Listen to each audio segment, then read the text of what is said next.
오늘의 예배에 나오신 여러분 주님의 이름으로 환영하고 축복합니다. 이제 본격적으로 공사가 좀 시작돼서 뒤에 배경이 이전보다 조금 어지럽죠. 또 이 배경을 보시면서 조금씩 완성돼가는 과정도 또 함께 해주시면 감사하겠습니다. 오늘 우리에게 주신 하나님의 말씀 함께 살펴보겠습니다.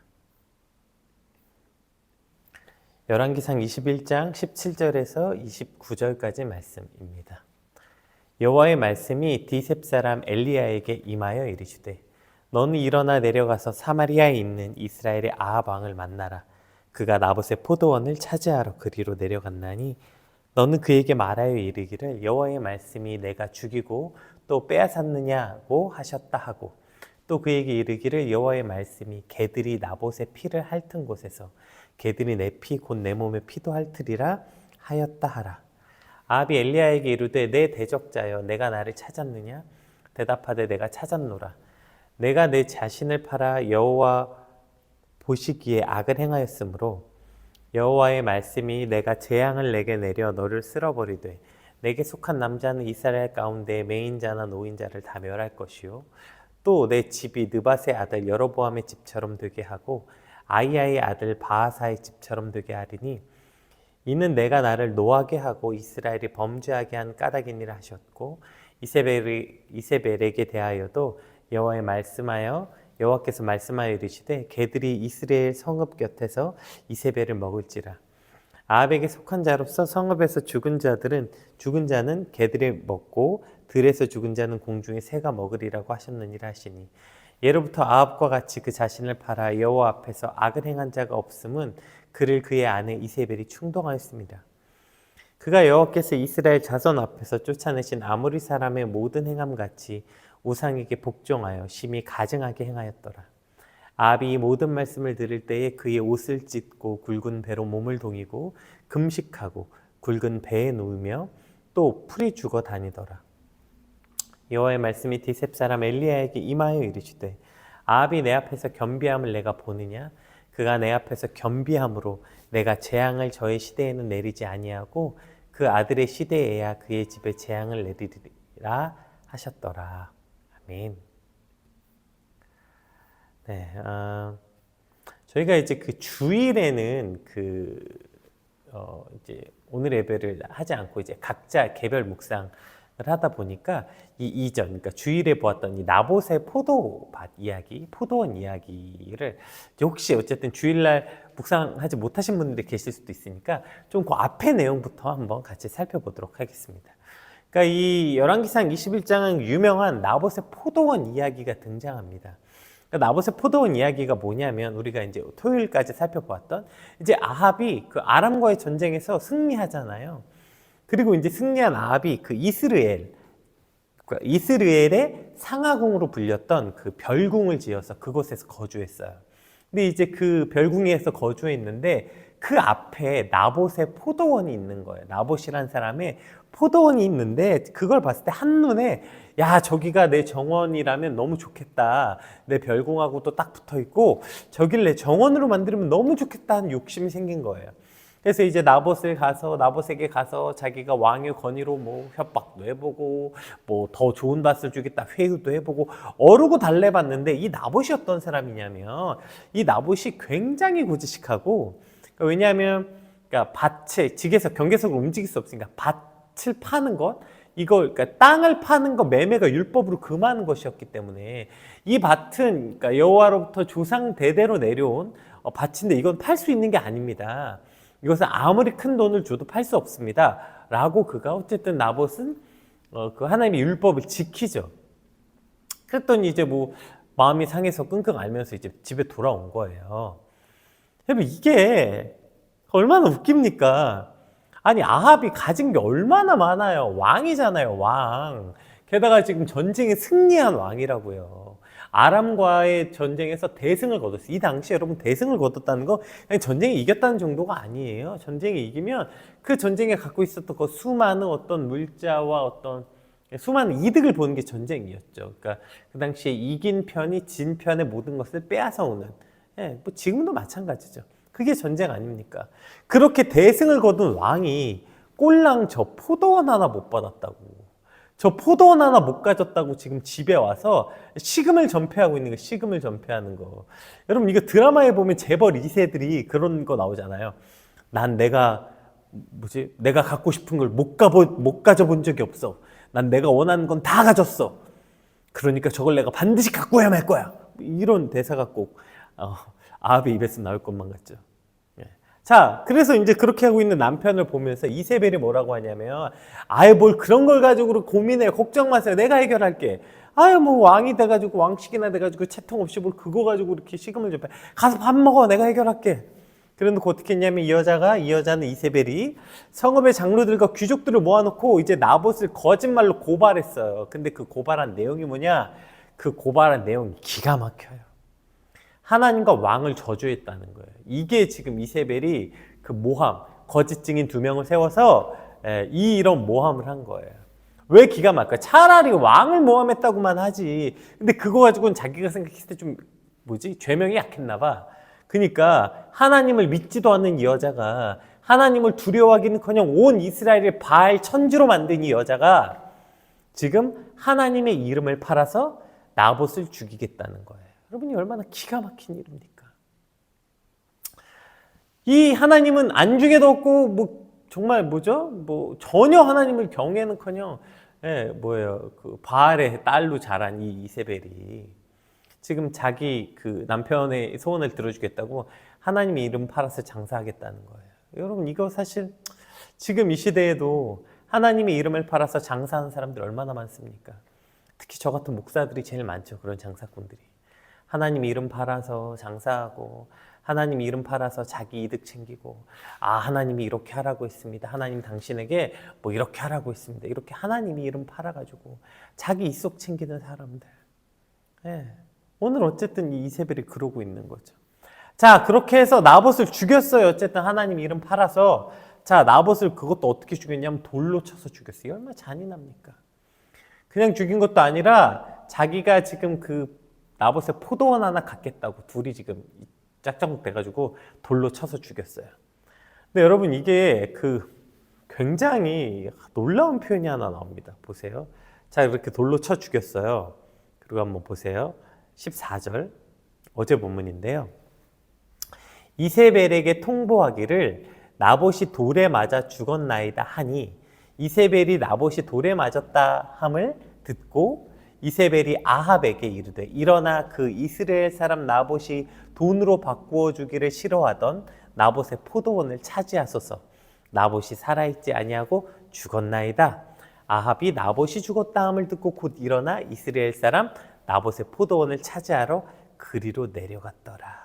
이게 이제 어제 본문의 마지막 장면이었던 거예요. 그러니까 지금 나봇이 돌에 맞아 죽었다는 소식을 사람들이 이세벨에게 전하고, 그 소식을 들은 이세벨이 그걸 아합에게 전하는데 뉘앙스를 봐봐요. 지금 어떻게 전하고 있냐면, 지금 자기들이 억울하게 누명을 씌워서 멀쩡한 사람 돌로 쳐서 죽여놓고, 지금 이 끔찍한 사실을 전달하는 뉘앙스가 뭐냐면 마치 이런 것 같아. 여보, 거기 신상품 들어왔대. 오, 그래 어디야 신상품 들어왔어, 가서 사야지. 마치 이렇게 무슨 신나서 가는 사람들 같이 오늘 본문이 기록되어 있다고. 지금 나봇이 죽구나. 그러니까 지금 나봇의 죽음 소식을 기쁘게 여기고 있는 거예요. 야, 드디어 죽었어, 나봇이? 당신 그거 속썩이던 나봇 있죠? 그 당신이 돈 주고 팔라 그랬는데도 안 팔던 그 나봇 내가 해결했어. 죽었어. 가서 포도원 가지세요. 오예, 신나서 지금 나봇의 포도원으로 가고 있는 거예요. 여러분, 이거 거의 악당 커플입니까? 이거 뭐죠? 조커와 할리퀸, 이거보다 더한 수준 아니에요? 여러분, 얼마나 끔찍합니까? 여러분, 똑똑히 기억하세요. 이거 지금 어디서 일어난 일이냐면 블레셋에서 일어난 사건도 아니고요, 애굽에서 일어난 사건 아니고, 이거 무슨 아람에서 일어난 사건 아니에요. 이거 하나님의 백성, 즉 이스라엘 왕가에서 일어난 사건이라는 거예요. 그럼 이게 얼마나 끔찍합니까? 사람 모함해서 돌로 쳐 죽여놓고, 와, 그 사람 죽어서 드디어 그 사람의 포도원이 내 것이 됐다고 신나서 뛰어서 지금 둘이 짝짝꿍하고 박수치고 있는 이 두 부부의 모습이 얼마나 끔찍해요. 우리가 주일에 손잡고 교회 가고 집에 말씀 구절 걸려있는 액자가 막 집에 곳곳에 있어도요, 우리가 욕심과 욕망에 사로잡히면 이렇게 끔찍한 가정이 되는 거예요. 둘이 너무너무 사랑하고 둘이 꿀이 뚝뚝 떨어지면 뭐예요? 지금 여러분 이거 지금 아합과 이세벨의 모습 둘 사이는 뭐 거의 좋아 죽어요. 아합이 막 그거 포도원 못 가져가지고 집에 와가지고 근심하니까 이세벨, 여보 무슨 일이에요? 내가 이 차 저 차에서 포도원이 너무 갖고 싶어서. 걱정 마 여보, 내가 해결할게. 가서 막 빠바박 해결해가지고, 여보 내가 그놈 죽였어. 가서 포도원 차지하세요. 둘은 뭐 지금 너무 신났다니까? 둘은 뭐 다정다감이 정도가 문제가 아니라 둘은 뭐 사이가 지금 겁나게 좋아요. 겁나게 좋아서 뭘 하고 있는 거예요? 이런 끔찍한 일을 저지르면서도 둘이 같이 웃고 행복한 거예요. 그러면 부부 사이가 둘이 뭐 좋고 둘이 너무너무 행복하고 둘이 사이가 너무 좋으면 뭐해요? 둘의 사이가 너무 좋아서 저렇게 같이 끔찍한 일을 저지른다면 정말 최악의 부부, 최악의 가정이죠. 한 명이 욕심에 미쳐 날뛰더라도 그럼 한 사람만이라도 여보 이건 아닌 것 같아요. 여보 이것은 하나님 뜻이 아닌 것 같아요. 여보 이건 하나님 기뻐하지 않으시는 것 같아요. 둘 중에 한 사람이라도 정신 차렸으면 여기까지 오지 않았겠죠. 여러분 부부끼리 사이가 좋은 거 중요하죠. 예, 부부끼리 뭐 대화가 필요하고 두 부부 사이가 뭐 너무 중요해요. 대화도 중요하고 서로 티타임도 갖고 뭐 서로 다 좋아요. 다 중요한데요. 그렇게 둘이 맨날 앉아서 인간적인 관계, 인간적인 애정만 나누는 부부라면 그렇게 둘이 사이가 엄청 좋아요. 그리고 하나님과의 개판이 그럼 어떻게 돼요? 둘이 사이 좋게 파멜로 손잡고 가는 거예요. 둘이 사이 좋게 같이 죽어가고 있는 거라고요. 사이 좋아서 뭐 할 거예요? 같이 죽어가는데. 그게 무슨 자랑이랍시고 둘이 손잡고 파멜로 가는 길에 그걸 자랑이랍시고 인스타에 올리고 또 그런 부부들 보면서 또 부러워하고 둘이 손잡고서 죄악을 저지르는데 그거 보면서 부럽다. 저렇게 부부 사이가 좋아서 좋겠다. 뭘 부러워하는 거예요? 뭘? 손잡고 같이 죽어가는 거 보면서 그걸 뭘 부러워해요? 우리가 진짜 부러워해야 되는 부부가 뭐예요? 말씀이 있는 부부 사이, 기도가 있는 부부 사이, 이것이 진짜 가져야 되는 온 가정의 모습이고 이것이 온전한 부부의 모습이라고요. 부부끼리 대화의 시간 필요하죠. 서로의 마음을 나누는 시간 필요해요. 여러분 근데 그거 안 해봤어요? 아무리 대화를 10년째 해도 평행선인 대화들이 있다고요. 부부 사이가 여러분 대화로만 다 해결되면 뭐가 문제예요? 대화 100년이라도 하죠. 근데 대화에서 될 일이 아닌 것들이 얼마나 많아요. 아무리 대화해도 해결되지 않는 문제들이 있다고요. 그럼 그거 뭐예요? 대화할 일 아니라 기도해야 될 일인 거예요. 기도해야 될 일. 그거 대화에서 해결할 일이 아니라 기도해서 해결해야 될 일이라고요. 손잡고 함께 파멸로 가는 부부가 아니라 손잡고 함께 말씀 앞에 나아가는 부부. 손잡고 엎드려 기도하는 가정이 되길 주님의 이름으로 축복합니다. 이것이 저와 여러분의 가정, 우리의 부부의 사이가 되게 간절히 소망하는 한 주가 되길 주님의 이름으로 축복합니다. 자, 이제 이세벨이 나봇에게 죽었다는 말을 들어요. 그리고 이제 아합이 신나서 오예를 외치면서 나봇의 포도밭으로 달려가는 바로 그때 무슨 일이 일어났냐면, 자, 그러니까 어저께 본문, 그러니까 아합이 나봇을 죽여놓고 지금 두 부부가 낄낄거리고 지금 막 아합은 포도밭으로 달려갈 때 여기까지만 보면 굉장히 절망적이에요. 하나님의 말씀을 지키려는 나봇은 말도 안 되는 죽임을 당하고 나봇을 돌로 쳐서 죽게 해놓고 지금 자기는 포도원 얻었다고 지금 낄낄거리고 신나하고 이 아합과 이세벨의 모습을 보면 정말 하나님이 계시는 건가? 이 땅에 정의와 공의는 정말 있는 건가? 이거 시험이 들 만한 어떤 내용이죠. 돈 있고 힘 있는 사람은 돈 없고 약한 사람 거 빼앗아 놓고도 미안하기는커녕 뭐 당연함을 뛰어넘어서 저렇게 신나서 뛰어가는 세상. 여러분 사실 지금 우리가 살고 있는 이 시대도 이런 거 아니에요? 정의가 사라진 것 같은 시대. 돈 있고 힘 있는 사람은 마음껏 자기 마음대로 다 해도 되는 세상. 그런 세상처럼 여겨질 때가 있죠. 그런데 여러분 성경은요, 어제 본문으로 끝이 안 나요. 오늘 본문이 시작됩니다. 우리 17절에서 19절까지 한번 읽어볼게요. 이걸로 안 끝납니다. 오늘 본문이 다시 시작돼요. 여호와의 말씀이 디셉 사람 엘리야에게 임하여 이르시되 너는 일어나 내려가서 사마리아에 있는 이스라엘의 아합 왕을 만나라. 그가 나봇의 포도원을 차지하러 그리로 내려갔나니 너는 그에게 말하여 이르기를 여호와의 말씀이 내가 죽이고 또 빼앗았느냐고 하셨다 하고 또 그에게 이르기를 여호와의 말씀이 개들이 나봇의 피를 핥은 곳에서 개들이 내 피를 곧 내 몸의 피도 핥으리라 하였다 하라. 그러니까 여러분 오늘 본문은 그냥 오케이 나봇이 억울하게 죽었고 이 악당들이 낄낄거리고 끝나지 않아요. 자, 아합이 신나서 나봇의 포도원으로 뛰어가는 그때 하나님의 말씀이 엘리야에게 임한 거예요. 하나님은 절대로 이 일을 잊어버리시거나 그냥 넘어가지 않으셔요. 네가 죽이고 빼앗았으니 너도 똑같이 비참한 죽임을 당할 거다. 하나님은 반드시 이 악인의 득세함을 가만두지 않고 의인의 억울함을 그냥 그대로 두지 않으신다고요. 오늘 이 뒤에 이제 사실 공동번역으로 보면 이게 조금 더 뉘앙스가 강력해서 우리 21절에서 26절 사실 뭐 그냥 뭐 네가 나봇이 그렇게 죽은 것처럼 너도 죽을 거다 이 정도 아니고요. 훨씬 더 강력한 심판의 말씀을 주십니다. 우리 21절부터 공동번역으로 한번 읽어볼게요. 엘리야는 계속해서 야훼의 말씀을 전하였다. 나 이제 너에게 재앙을 내리리라. 나는 내 후손을 모조리 쓸어버리고 이스라엘에 있는 아합의 가문에 속한 사내는 자유인이든 종이든 씨도 없이 죽이리라. 나는 너의 왕조를 느밧의 아들 여로보암과 아히야의 아들 바하사의 왕조처럼 만들리라. 내가 이스라엘을 죄에 빠뜨려 그토록 내 속을 썩였는데 어찌 그냥 내버려 두겠느냐. 야훼의 말씀은 이세벨을 두고 계속되었다. 개들이 이스라엘 성 밖에서 이세벨을 찢으리라. 아합 가문에 속한 자가 성 안에서 죽으면 개들이 뜯어먹고 성 밖에서 죽으면 새들이 쪼아먹으리라. 아합처럼 아내 이세벨의 농간에 빠져서 목숨을 내던져가며 야훼의 눈길에 거슬리는 일을 한 사람은 일찍이 없었다. 아합은 참으로 못할 짓을 하였다. 그는 야훼께서 이스라엘 백성 면전에서 쫓아내신 아모리 사람을 본떠 우상을 만들어 섬겼다. 이게 지금 하나님이 그러니까 그동안에 아합이 저지른 모든 죄악들을 기억하고 계시는 거예요. 하나님이 지금 불의를 그냥 넘어가시거나 눈 감으시는 분이 아니라고요.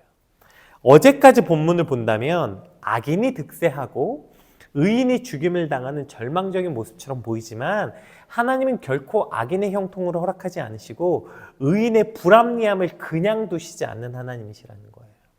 다만 우리가 봤을 땐 우리의 눈으로 봤을 땐 우리가 생각하는 시간, 우리가 생각하는 방법으로 그들이 심판당하지 않을 수는 있어요. 네. 그러니까 우리가 의인이 억울함을 당하고 악인이 심판당하지 않는 것처럼 보이는 건 우리가 보기는 시간엔 우리가 보는 방법으로는 그게 심판이 아닌 것처럼 보이지만 아니요, 하나님은 가장 합당한 시간에 가장 합당한 방법으로 심판하시겠다 말씀하시는 거예요. 하나님은 절대 잊어버리지 않아요. 나봇의 억울한 죽음을 그대로 두지 않으시고 아합과 이세벨이 저 말 같지도 않은 짓들을 허용하지 않으신다고요. 다 기억하고 계시고 그것을 정확한 하나님의 때에 정확한 하나님의 저울로 심판하시겠다는 거죠. 하나님은 악을 절대로 그냥 두시지 않겠다고요. 그러니까 여러분 그냥 이 세상의 악을 보고 하나님 왜 이 땅의 악을 그냥 두십니까? 소리치지 않아도 돼요. 여러분이 오히려 거꾸로 하나님 이 땅의 악을 제발 그냥 놔둬주세요. 아무리 소리 질러도 하나님은 절대로 그 악을 내버려 두실 수가 없어요. 그러니까 악의 형통함을 부러워하거나 저렇게 죄 짓고 막 살아도 잘 살잖아. 이런 쓸데없는 말들에 우리의 마음을 빼앗기지 않아야 돼요. 이렇게 열심히 살면 뭐하나 하나님 하나님 말씀대로 그 믿음 있는 척 살아가는 게 정말 어쩌면 이게 더 바보같이 사는 거고 저렇게 지멋대로 자기 육신의 안위를 위해서 살아가는 저놈들은 잘 먹고 잘 사는 것 같은 그런 마음에 우리의 마음을 빼앗기지 말라고요. 그런 유혹에 우리의 마음을 단단하게 지켜야 되는 거예요. 왜요?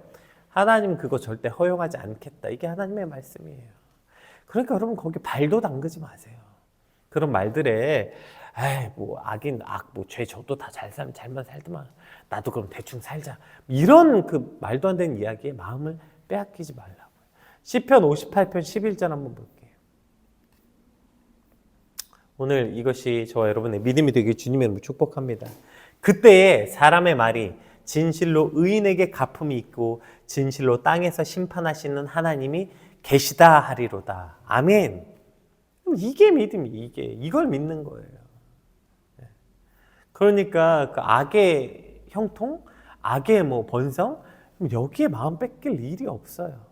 세상이 뭐라고 떠들고 무슨 약육강식이 어쩌고 저쩌고 힘 있으면 어떻게 해도 되고 정의가 사라졌니 어쩌니 해도 여러분 잊지 맙시다. 하나님의 말씀은 의인에게 갚음이 있고 악인에게 심판이 있다. 이것이 하나님의 말씀이라면 세상에 뭐라고 떠들든지 간에 이 하나님의 말씀을 마음에 새기고 세상에 뭐라고 떠들든지 간에 거기에 우리의 삶의 방식을 동화시키지 않고 오직 이 하나님의 말씀을 믿고 살아가는 저 여러분 되시기 주님으로 축복합니다. 자, 오늘 이러한 하나님의 방식 중에서 근데 여기에 이것보다 오케이. 악인은 심판하시고 의인은 보응하시는 하나님. 이것보다 근데 훨씬 더 놀라운 법칙이 하나 있거든요. 이 훨씬 더 놀라운 법칙이 뭐냐면 보세요. 우리 27절에서 29절. 사실 오늘 본문은 굉장히 충격적입니다. 자, 여기까지는 사실 별로 충격적이지 않죠. 근데 이제 오늘 본문에 27절부터 자, 이 얘기를 들어요. 아합이. 근데 정말 상상도 못할 일을 해요. 보통 아합이라면 이 얘기를 들었을 때 오히려 엘리야 죽이겠다고 해야 아합다운데 아합이 이 말을 들었더니 아합이 이 모든 말씀을 들을 때에 그의 옷을 찢고 굵은 배로 몸을 동이고 금식하고 굵은 배에 놓으며 또 풀이 죽어 다니더라. 이게 여러분 이 당시 이스라엘의 그 회개할 때 그들이 진짜 본격적으로 온 힘을 다해 회개할 때 했던 그 전통적 방법이에요. 옷을 찢고 구약에 많이 나오죠. 굵은 배로 몸을 동이고 금식하고 이렇게 아합이 회개하기 시작했다는 거예요. 이거 마치 니느웨 사람들 같죠. 여호와의 말씀이 디셉 사람 엘리야에게 임하여 이르시되 아합이 내 앞에서 겸비함을 내가 보느냐?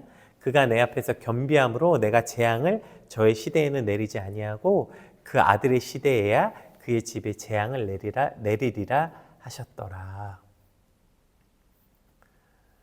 그럼 오늘 본문이 왜 놀라운지 아세요?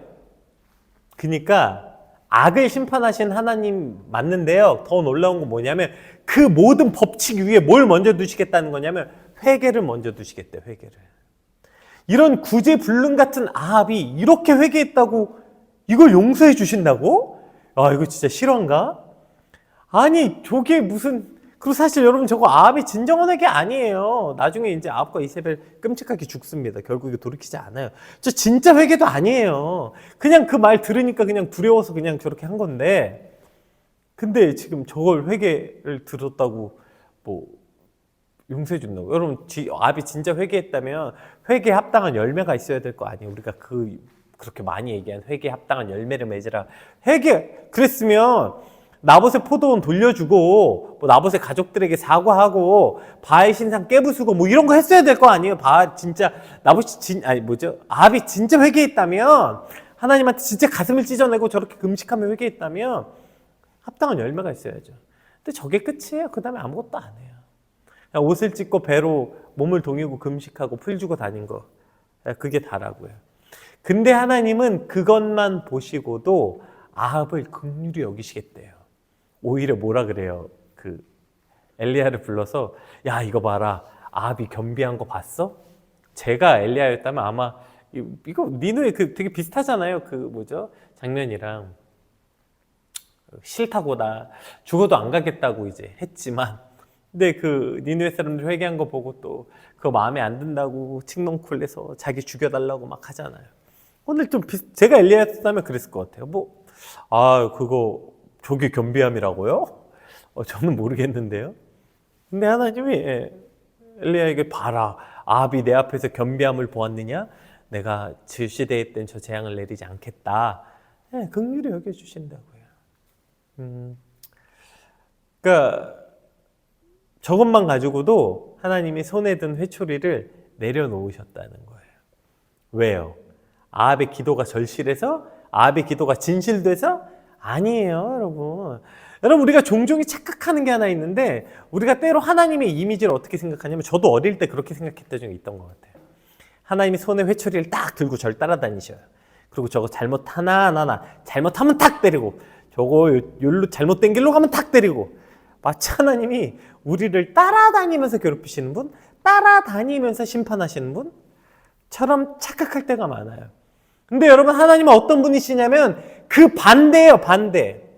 심판하시겠다고 말씀하시고 또 참으시고 또 참으시고 또 참으시다가 결국 그 끝에 어쩔 수 없이 회초리를 드셨거든요.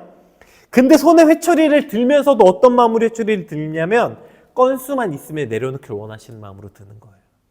네가 지금이라도 내 손 붙잡고, 네가 지금이라도 아빠 손 붙잡고 잘못했어요 라고 말하면 빈말이라도 그거 손 내리시겠다는 거예요. 여러분, 이것이 하나님 아버지의 마음이라고요. 징계는 더디하시며 용서는 속히 하시는 하나님. 아멘. 또 참고 또 참고 또 참아서 어쩔 수 없이 심판하실 때에도 기회만 있으면 어떻게 해서든 이 심판을 철회하시겠다는 하나님의 그 놀라운 사랑과 긍휼이 오늘 본문에 기록되어 있는 거예요. 여러분, 이게 왜 이렇게 기록되어 있을까요? 이거 언제 쓰여진 책이라고 했죠?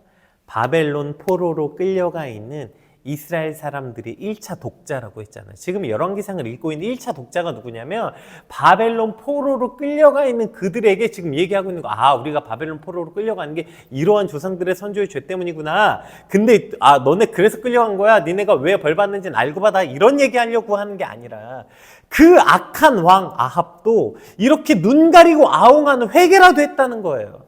그리고 내가 그 회개를 들었다. 아합의 그 눈 가리고 하는 회개도 진정한 회개에 합당한 열매 맺은 회개도 아닌 그 회개도 듣고 회초리를 거두었다. 그러니 뭐예요? 너희도 제발 저런 이빨린 회개라도 좀 해라는 거예요. 뭘 잘못했다고 와서 빌어야 용서를 해줄 거 아니에요. 지금 바벨론 포로로 끌려가 있는 그 백성들에게 그러니 얘들아 너희도 제발, 나는 이런 하나님이니까, 나는 회초리를 들었으면서도 지금 너희를 바벨론 포로로 보냈으면서도 어떻게 건수만 있으면 이 징계를 철회하고 싶은 게 내 마음이니 제발 회개해라. 지금 그 말씀하는 거예요. 여러분, 이게 얼마나 역설적인 포지션입니까? 범죄하고 잘못한 건, 약속을 어긴 건 이스라엘 백성 아니에요. 그러면 잘못했다고 빌어야 되고 살려달라고 빌어야 되는 게 이스라엘 백성인데 거꾸로 하나님이 심판하시면서 징계를 내리시면서 징계하기가 싫어서 회개를 촉구하고 계신다는 게 얼마나 안타까워요. 그래, 야, 이 정도면 내가 진짜 많이 참았지. 너네 그 구제불능이니까 벌 좀 받아라가 아니라 그거 벌 받으면서도 얘들아 제발 좀 회개해라. 그럼 내가 지금 징계하고 있는 거 멈출게. 이게 하나님의 포지션이었다고요. 마치 이거 그런 거 같지 않아요? 그 바람핀 남편에게 아내가 미안하다고 해. 그러면 넘어갈게. 근데 이 바람핀 남편이 그건 진심이 아니라서 난 사과하지 못하겠다. 이런 멍멍이 같은 소리를 하고 있는 거랑 지금 비슷하죠. 진심이고 뭐고 일단 잘못했다고 해야죠. 그 잘못했다고 말하는데 뭐 진심이고 나발이고가 어디 있어요. 우상 섬겼잖아, 음란했잖아, 욕심 부렸잖아. 그럼 회개해야지. 그럼 일단 하나님께 잘못했다고 해야지. 근데 저는 회개했지만 그 회개에 합당한 열매를 맺을 자신이 없어서 회개를 못하겠다. 뭐 말도 안 되는 소리라고. 하나님은 네게 그것이 얼마나 진심인지, 얼마나 합당한 회개 열매가 있는지, 뭐 몇 번째 회개인지, 어떠한 태도로 회개했는지 그거 보겠다는 게 아니에요. 하나님은 어떻게든 징계하지 않으시려고 하나님이 회개하라는 거예요. 그러니 너가 어떤 태도로, 너의 태도의 근거에서 널 용서하는 게 아니라 하나님의 용서의 근거는 뭐예요? 하나님의 긍휼이라고요. 하나님의 긍휼과 하나님의 은혜를 근거로 우리를 용서하시겠다는 거예요. 저와 여러분의 용서의 태도가 얼마나 진심인지, 뭐 몇 번 무릎을 꿇어야 되는지 이런 걸로 회개하겠다는 게 아닌 거예요. 그러니 제발 회개해라. 이스라엘에 회개해라. 바벨론에서 회개해라. 그러면 내가 손을 내리마. 그러면 널 향한 내 이 회초리를 내리마. 오늘 이것이 저와 여러분을 향한 하나님의 음성입니다. 오늘 하나님의 이 말도 안 되는 은혜와 사랑에 근거한 회개의 촉구 앞에 강팍하고 강팍해진 우리의 심령이 깨어져서 엎드려 회개하는 역사가 일어나길 주님의 이름으로 축복합니다. 하나님은 여러분 이 땅의 악을 그냥 두시지 않으십니다. 그런데 더 놀라운 건 그 악을 그냥 두시지 않는 하나님이 심판보다 긍휼을 언제나 먼저 주신 하나님이시라는 거예요. 상한 갈대를 꺾지 않으시고 꺼져가는 등불을 끄지 않으시는 그 하나님의 놀라운 긍휼에 힘입어서 다시 한번 일어나 하나님께 달려나가는 저와 여러분의 한 주의 삶이 되시기 주님으로 축복합니다. 일단 엎드리세요. 일단 살려달라고 비세요. 일단 잘못했다고 빌면 하나님은 징계 중에도 손을 내리시길 원하시는 그 하나님의 미쁘시고 신실하신 긍휼에 힘입어 오늘 엎드려 주님께 나아가는 저 여러분의 삶이 되시길 주님으로 축복합니다. 우리 그 주님 앞에 진심을 다해 함께 받은 말씀 놓고 함께 기도하겠습니다. 기도합시다.